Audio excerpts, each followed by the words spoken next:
In the summer of 1871, a group of loggers gathered around a fire deep in the pine forests of Wisconsin.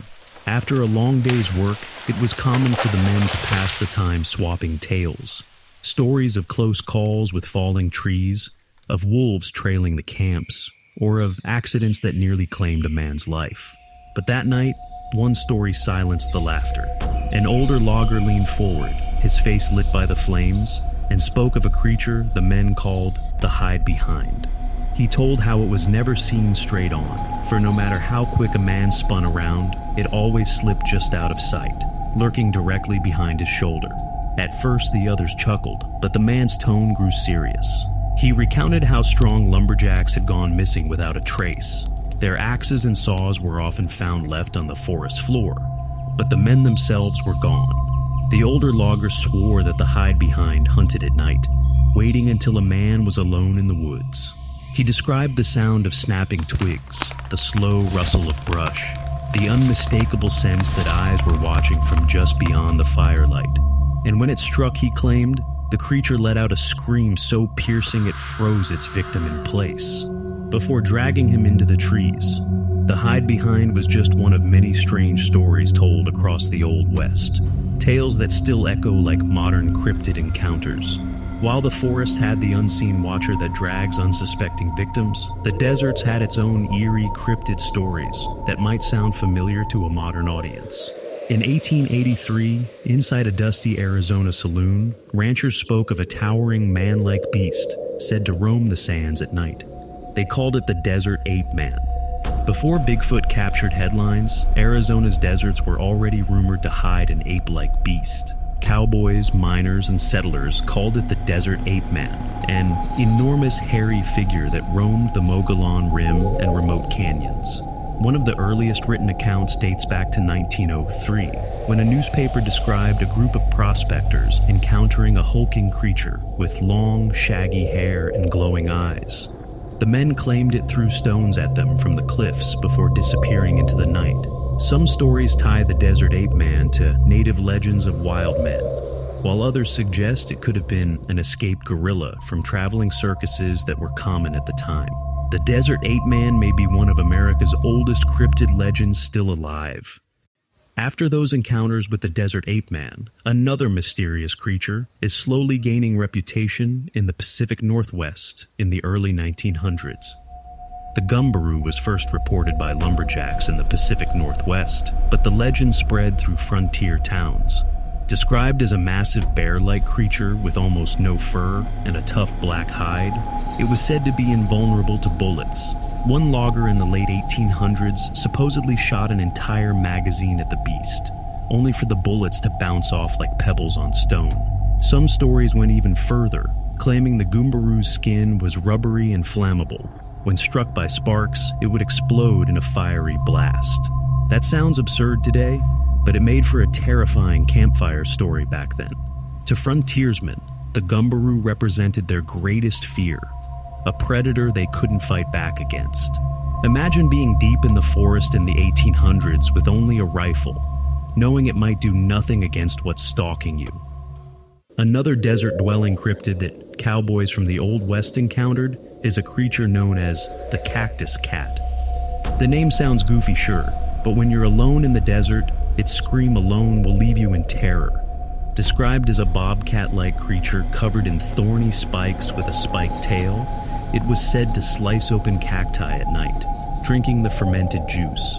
By the time cowboys saw it staggering across the desert, the creature was drunk and angry. One prospector claimed he heard the cactus cat's cries outside his cabin, long, wailing screeches that sounded almost human.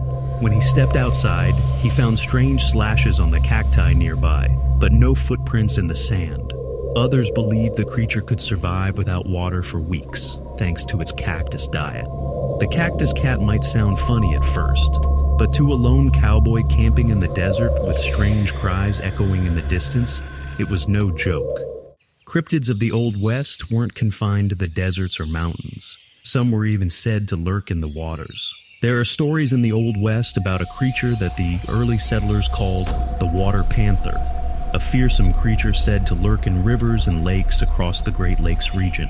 The Water Panther comes from Anishinaabe legends, but spread quickly among settlers in the Midwest.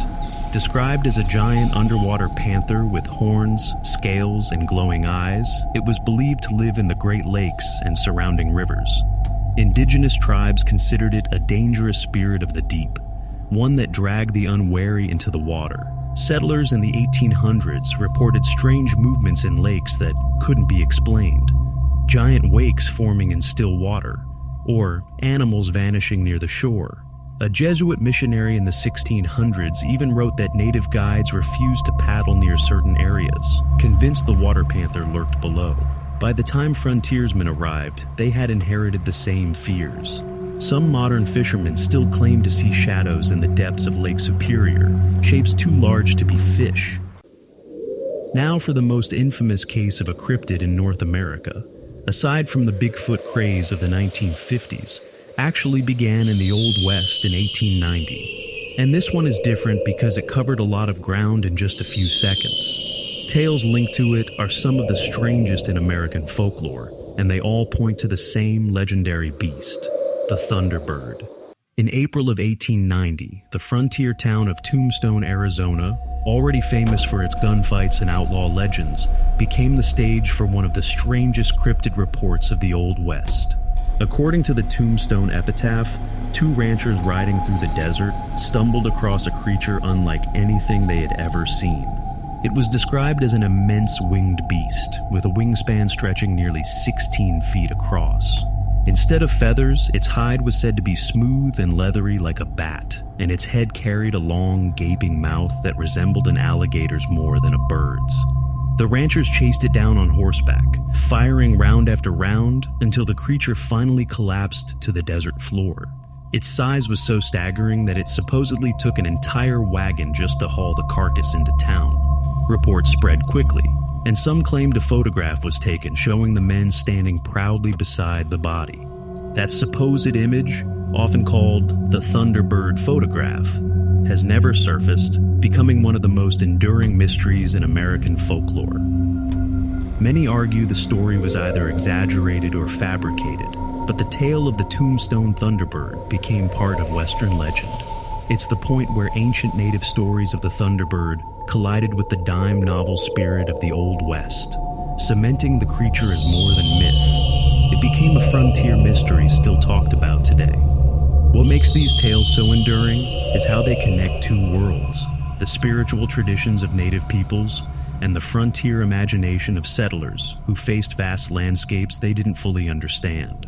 In an age without modern science or instant communication, every strange sound in the woods, every set of unexplained tracks in the mud, became the seed for stories that still echo more than a century later. Whether you believe these creatures ever existed, or see them as symbols of the untamed wilderness, one thing is certain. The legends of the Old West's cryptids refuse to disappear. They remain woven into the identity of the frontier itself, reminders that even in the most explored lands, mystery still lurks just out of sight.